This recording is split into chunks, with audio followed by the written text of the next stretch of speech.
Hi mga mare! Bago nga umalis ang papa ni Dylan, pinalagay ko nga siya dito sa gitna sa ginawa kong sapin niya. Nilatag ko nga yung nabili naming playmat dito mga mare, tapos sinapinan ko lang ng kumot. Para nga dito siya mag-ikot-ikot ngayon. Grabe nga ang likot ng batang to ngayon mga mare, simula nung natuto siyang dumapa. Tapos nga grabe din yung panggigigil niya sa mga kamay niya. Tingnan niyo naman yung kamay niya yung nahabol niya, kaya napapadapa siya ng ganyan. Kanina nga nasa gitna siya ng kumot, ngayon tingnan niyo naman nasa sulok na siya.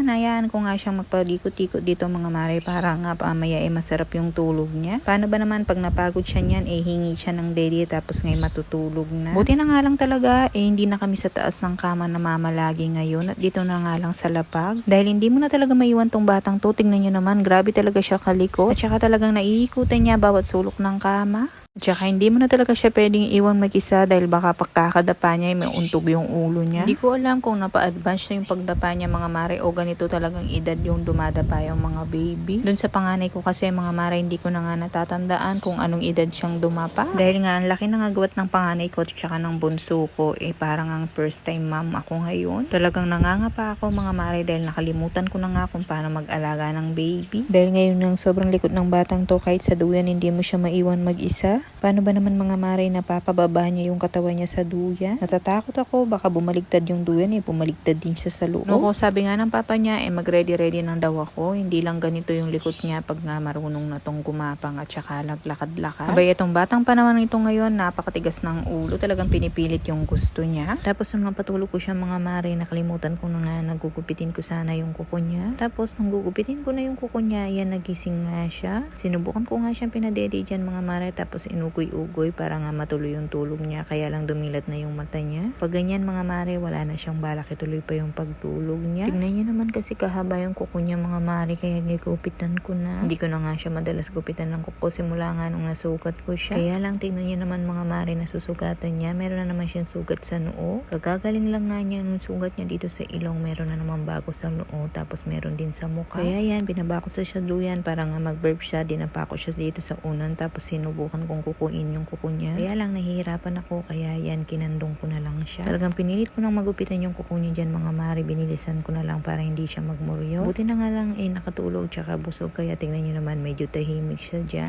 Tingnan niya pa mo ako, nagtataka siguro siya kung anong ginagawa ko. Paano ba naman, kinokontrol ko yung kamay niya dyan, gusto niyang igalaw nga at isubo. Bawat nga gupit sa kuko niya mga mare, tinitignan ko nga, sinasalat ko kung merong matalim. Pagkatapos nga ng kabila mga mare, nilipat ko naman siya dito sa kabila dahil nahihirapan ako. Abay, tinitignan niya pa mo yung kuko niya. Ano kayang pinagagagawa ng mama ko? Na siguro niya. Pagkatapos ko nga magupitan itong mga kamay niya, sinubukan ko nga gupitan itong kuko niya sa paa. Kaya lang medyo nahihirapan kami, kaya hiniga ko na nga lang siya. Hindi ko na nga ginupitan lahat yung kuko niya sa paa. Paano ba naman napakaliit ng kuko? Siya mga mare, yun lang.